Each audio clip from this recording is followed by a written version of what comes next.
ಎಲ್ಲರಿಗೂ ನಮಸ್ಕಾರ. JP ಅಡುಗೆ ಮನೆ ಯೂಟ್ಯೂಬ್ ಚಾನಲ್ಗೆ ಎಲ್ಲರಿಗೂ ಸ್ವಾಗತ. ಇವತ್ತಿನ ರೆಸಿಪಿ ಗಣಕೆ ಸೊಪ್ಪಿನ ಸಾಂಬಾರು.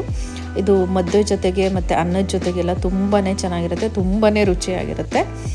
ಜೊತೆಗೆ ಕೋಲ್ಡು ಮತ್ತು ಕಾಫ್ ಇದ್ದಾಗ ಈ ಸಾಂಬಾರು ಊಟ ಮಾಡೋದ್ರಿಂದ ಬೇಗನೆ ಕೋಲ್ಡ್ ಮತ್ತು ಕಾಫ್ ಎಲ್ಲ ಹುಷಾರಾಗುತ್ತೆ.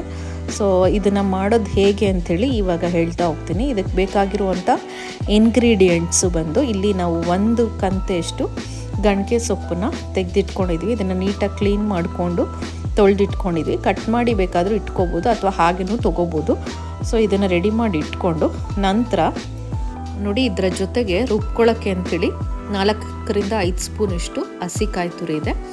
ಜೊತೆಗೆ ಒಂದು 2 ಸ್ಪೂನಷ್ಟು ಕಡಲೆ ಇದೆ. ಒಂದು ಈರುಳ್ಳಿನ ಉದ್ದ ಕಟ್ ಮಾಡಿ ಇಟ್ಕೊಂಡಿದ್ದೀವಿ. ಜೊತೆಗೆ ಒಂದು ಬೆಳ್ಳುಳ್ಳಿ ಇದೆ. ಜೊತೆಗೆ 1 ಇಂಚಷ್ಟು ಶುಂಠಿ, ಆಮೇಲೆ 2-3 ಚಿಕ್ಕದಾಗಿರುವಂಥ ಚಕ್ಕೆ ಚೂರುಗಳು, ಜೊತೆಗೆ 2-3 ಲವಂಗ. ಇದಿಷ್ಟು ಇಂಗ್ರೀಡಿಯೆಂಟ್ಸ್ನ ರುಬ್ಕೋಬೇಕಾಗತ್ತೆ. ಓಕೆ, ರುಬ್ಕೊಳ್ಳೋಕೆ ಮುಂಚೆ ಒಂದು ಬೌಲ್ನ ಸ್ಟವ್ ಆನ್ ಮಾಡಿ ಇಟ್ಕೊಂಡು ಅದರಲ್ಲಿ ಸ್ವಲ್ಪ ನೀರು ಆ್ಯಡ್ ಮಾಡ್ಕೊಳ್ಳಿ. ನೀರು ಕುದಿಯೋಕ್ಕೆ ಸ್ಟಾರ್ಟ್ ಆದಾಗ ಸೊಪ್ಪು ಏನು ತೊಳೆದಿಟ್ಕೊಂಡಿರ್ತೀವೋ ಆ ಸೊಪ್ಪನ್ನು ಆ್ಯಡ್ ಮಾಡ್ಕೋಬೇಕು. ಈ ಸೊಪ್ಪು ಚೆನ್ನಾಗಿ ಕುದಿ ಬರಬೇಕು. ಕುದಿ ಬರೋವರೆಗೂ ಅದನ್ನು ಕುದಿಸ್ಕೋಬೇಕಾಗತ್ತೆ. ನೋಡಿ ಈ ಸೊಪ್ಪು ಈಗ ಕುದೀತಾ ಇದೆ. ಇಷ್ಟ ಆದರೆ ಸಾಕು. ಈಗ ನಂತರ ನಾವು ಮಿಕ್ಸಿ ಜಾರ್ಗೆ ಆಲ್ರೆಡಿ ಹೇಳಿರೋವಂಥ ಅಷ್ಟು ಇಂಗ್ರೀಡಿಯೆಂಟ್ಸ್ನ ರುಬ್ಕೊಳ್ಳೋಕೆ ಹಾಕೋತಾ ಇದ್ದೀವಿ. ಅಂದರೆ ಕಾಯಿ ತುರಿ, ಕಡಲೆ ಮತ್ತು ಈರುಳ್ಳಿ, ಬೆಳ್ಳುಳ್ಳಿ, ಚಕ್ಕೆ ಮತ್ತು ಲವಂಗ ಇದಿಷ್ಟು ಮಿಕ್ಸಿ ಜಾರ್ಗೆ ಹಾಕ್ಕೊಂಡು ನುಣ್ಣಗೆ ರುಬ್ಕೋಬೇಕಾಗತ್ತೆ. ನೋಡಿ ಇದರ ಜೊತೆಗೆ ಖಾರಕ್ಕೆ ಒಂದು 2ರಿಂದ 3 ಸ್ಪೂನಷ್ಟು ನೀವು ಮನೇಲೇ ಯೂಸ್ ಮಾಡೋವಂಥ ಸಾಂಬಾರು ಪುಡಿ ಇರುತ್ತಲ್ಲ ಅದನ್ನು ಮಿಕ್ಸಿಗೆ ಆ್ಯಡ್ ಮಾಡ್ಕೋತಾ ಇದ್ದೀವಿ. 2ರಿಂದ 3 ಸ್ಪೂನ್ ನಿಮ್ಮ ಖಾರ ನೋಡಿಕೊಂಡು ಆ್ಯಡ್ ಮಾಡ್ಕೊಳ್ಳಿ. ಜೊತೆಗೆ ಸ್ವಲ್ಪ ಅರಿಶಿನ. ಇದಿಷ್ಟು ಆ್ಯಡ್ ಮಾಡಿದ್ಮೇಲೆ ಇದನ್ನು ಸೊಪ್ಪು ಬೇಯಿಸ್ಕೊಂಡಿರ್ತೀವಲ್ಲ ಅದನ್ನು ಇದ್ರ ಜೊತೆಗೆ ಸೇರಿಸ್ಕೊಂಡು ರುಬ್ಕೋಬೇಕಾಗತ್ತೆ. ಮುಂಚೆ ನೀವು ಅಷ್ಟು ಇಂಗ್ರೀಡಿಯೆಂಟ್ಸ್ನ ರುಬ್ಕೊಂಡು ಆಮೇಲೆ ಸೊಪ್ಪು ಹಾಕಿ ರುಬ್ಕೋಬೋದು, ಅಥವಾ ಒಟ್ಟಿಗೆ ಎಲ್ಲನೂ ಸೇರಿಸಿ ಒಂದೇ ಸಲ ನುಣ್ಣಗೆ ರುಬ್ಕೋಬೋದು. ಸೊ ಸ್ವಲ್ಪ ನೀರನ್ನು ಆ್ಯಡ್ ಮಾಡಿಕೊಂಡು ಈಗ ರುಬ್ಕೊಂಡಿದ್ದೀವಿ. ಸೊ ಮಸಾಲ ರೆಡಿಯಾಗಿದೆ ಸಾಂಬಾರಿಗೆ. ಇವಾಗ ಸ್ಟವ್ ಆನ್ ಮಾಡಿಕೊಂಡು ಸ್ಟವ್ ಮೇಲೆ ಒಂದು ಬೌಲ್ ಇಟ್ಕೊಂಡಿದ್ದೀವಿ. ಸೊ ಇದು ಬಿಸಿ ಆದಮೇಲೆ ಇದಕ್ಕೆ ಸ್ವಲ್ಪ ಒಂದು 2ರಿಂದ 3 ಸ್ಪೂನಷ್ಟು ಆಯಿಲ್ನ ಹಾಕೋತಾ ಇದ್ದೀವಿ. ನೋಡಿ ಎಣ್ಣೆ ಕಾಯ್ದಿದೆ. ಎಣ್ಣೆ ಕಾದ್ಮೇಲೆ ಒಗ್ಗರಣೆಗೆ ಒಂದು ಅರ್ಧ ಸ್ಪೂನು ಸಾಸಿವೆನ ಹಾಕ್ಕೊಂಡಿದ್ದೀವಿ. ಸಾಸಿವೆ ಚೆನ್ನಾಗಿ ಎಣ್ಣೆಯಲ್ಲಿ ಬಾಡಿಸ್ಕೋಬೇಕು. ಅದಾದಮೇಲೆ ನೆಕ್ಸ್ಟ್ ಇದಕ್ಕೆ ಒಂದು 3ರಿಂದ 4ರಷ್ಟು ಒಣಮೆಣ್ಸಿಕಾಯಿನ ಒಗ್ಗರಣೆಗೆ ಆ್ಯಡ್ ಮಾಡಿದ್ದೀವಿ. ಸೊ ಇದನ್ನು ಅಷ್ಟೇ ಎಣ್ಣೆಯಲ್ಲಿ ಬಾಡಿಸ್ಕೊಂಡು ನಂತರ ಇದಕ್ಕೆ ಒಂದು ಜಜ್ಜಿರೋ ಅಂಥ ಬೆಳ್ಳುಳ್ಳಿನ ಆ್ಯಡ್ ಮಾಡ್ಕೋತಾ ಇದ್ದೀವಿ. ಸೊ ಇದಿಷ್ಟು 3 ಚೆನ್ನಾಗಿ ಎಣ್ಣೆಲೆ ರೋಸ್ಟ್ ಮಾಡ್ಕೋಬೇಕಾಗತ್ತೆ. ನಂತರ ಇದಕ್ಕೆ ಸ್ವಲ್ಪ ಕರ್ಬೇವಿನ ಸೊಪ್ಪನ್ನು ಹಾಕೋತಾ ಇದ್ದೀವಿ. ಕರ್ಬೇವಿನ ಸೊಪ್ಪನ್ನು ಹಾಕಿದ್ಮೇಲೆ 1 ನಿಮಿಷ ನೀಟಾಗಿ ಅದನ್ನು ಎಣ್ಣೆಲೆ ಬಾಡಿಸ್ಕೊಳ್ಳಿ.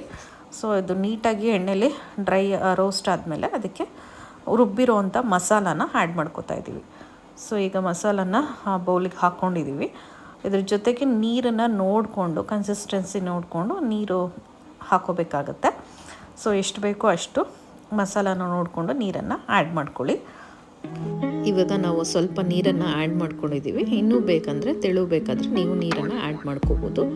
ಸೊ ಇದು ಚೆನ್ನಾಗಿ ಕುದಿ ಬರಬೇಕು, ಅಲ್ಲಿವರೆಗೂ ಕುದಿಸ್ಕೋಬೇಕಾಗತ್ತೆ ಸಾಂಬಾರನ್ನ. ನೋಡಿ ಸಾಂಬಾರು ಕುದಿ ಬರ್ತಾ ಇದೆ. ಇವಾಗ ಅದಕ್ಕೆ ಎಷ್ಟು ಬೇಕೋ ಅಷ್ಟು ಸಾಲ್ಟು, ರುಚಿಗೆ ತಕ್ಕಷ್ಟು ಉಪ್ಪನ್ನು ಆ್ಯಡ್ ಮಾಡ್ಕೋಬೇಕು. ಇದಾದಮೇಲೆ 1 ಲೋಟ ಹಸಿ ಹಾಲನ್ನು ತೊಗೊಂಡಿದ್ದೀವಿ. ಅದನ್ನು ಇದಕ್ಕೆ ಆ್ಯಡ್ ಮಾಡ್ತಾಯಿದ್ದೀವಿ. ಕಾಯಿಸಿರೋದಾದರೂ ಹಾಕ್ಬೋದು ಅಥವಾ ಹಸಿ ಹಾಲನ್ನಾದರೂ ಹಾಕ್ಕೋಬೋದು. ಸೊ ಈ ಸಾಂಬಾರು ಕುದಿ ಬಂದಮೇಲೆ ಇದಕ್ಕೆ 1 ಲೋಟದಷ್ಟು ಹಾಲನ್ನು ಆ್ಯಡ್ ಮಾಡ್ಕೊಂಡು, ಒಂದು ಚಿಕ್ಕ ಲೋಟದಲ್ಲಿ ಹಾಲನ್ನು ಆ್ಯಡ್ ಮಾಡ್ಕೊಂಡಿದ್ದೀವಿ. ನೋಡಿ ಕನ್ಸಿಸ್ಟೆನ್ಸಿ ಈ ಥರ ಇರಬೇಕು. ಹಾಲನ್ನು ಆ್ಯಡ್ ಮಾಡ್ಕೊಂಡ್ಮೇಲೆ ಇದನ್ನು ಒಂದು 5 ಮಿನಿಟ್ಸು ಚೆನ್ನಾಗಿ ಬೇಯಿಸ್ಕೋಬೇಕಾಗತ್ತೆ. ನೋಡಿ ಇದು ಕುದಿ ಬರೋವರೆಗೂ ಬೇಯಿಸ್ಕೋಬೇಕು. ಸೊ ಬೇಯಿಸ್ಕೊಂಡ್ರೆ ಈ ಸಾಂಬಾರು ರೆಡಿ ಆಗುತ್ತೆ. ಸೊ ಫೈನಲಿ ನಮ್ಮ ಗಣಕೆ ಸೊಪ್ಪಿನ ಸಾಂಬಾರು ರೆಡಿಯಾಗಿದೆ. ಇದು ಮುದ್ದೆ ಜೊತೆಗೆ ಮತ್ತು ಅನ್ನದ ಜೊತೆಗೆ ತುಂಬಾ ಚೆನ್ನಾಗಿರುತ್ತೆ, ತುಂಬ ಟೇಸ್ಟಿಯಾಗಿರುತ್ತೆ. ನೀವು ಅಷ್ಟೇ ಮನೇಲಿ ಟ್ರೈ ಮಾಡಿ ಮತ್ತು ಕಮೆಂಟ್ ಮಾಡಿ ಸಾಂಬಾರು ಹೇಗೆ ಬಂದಿದೆ ಅಂಥೇಳಿ ಕಮೆಂಟ್ ಮಾಡಿ. ನಮ್ಮ ಚಾನಲ್ನ ಸಪೋರ್ಟ್ ಮಾಡಿ ಮತ್ತು ಚಾನಲ್ನ ಸಬ್ಸ್ಕ್ರೈಬ್ ಮಾಡಿ. ನೋಡಿ ಸಾಂಬಾರನ್ನ ನಾನಿಲ್ಲಿ ಮುದ್ದೆ ಮತ್ತು ಅನ್ನದ ಜೊತೆಗೆ ಸರ್ವ್ ಮಾಡ್ಕೊಂಡಿದ್ದೀನಿ. ಸೊ ಇದು ತುಂಬಾ ಚೆನ್ನಾಗಿರುತ್ತೆ, ತುಂಬ ಟೇಸ್ಟಿಯಾಗಿರುತ್ತೆ. ಜೊತೆಗೆ ನಾನು ಇಲ್ಲಿ ಪನ್ನೀರ್ ಮಸಾಲನ್ನು ಮಾಡ್ಕೊಂಡಿದ್ದೆ, ಅದನ್ನು ಇದ್ರ ಜೊತೆಗೆ ತೊಗೊಂಡಿದ್ದೀನಿ ಸೈಡ್ ಡಿಶ್ ಆಗಿ. ಪನ್ನೀರ್ ಮಸಾಲ ಅದು ರೆಸಿಪಿ ಆಲ್ರೆಡಿ ನಾವು ಯೂಟ್ಯೂಬ್ ಚಾನಲಲ್ಲಿ ಅಪ್ಲೋಡ್ ಮಾಡಿದ್ದೀವಿ. ಅದನ್ನು ಒಂದು ಸಲ ಟ್ರೈ ಮಾಡಿ. ಜೊತೆಗೆ ನಮ್ಮ ಚಾನಲ್ಗೆ ಸಪೋರ್ಟ್ ಮಾಡಿ. ಎಲ್ಲರಿಗೂ ಧನ್ಯವಾದಗಳು.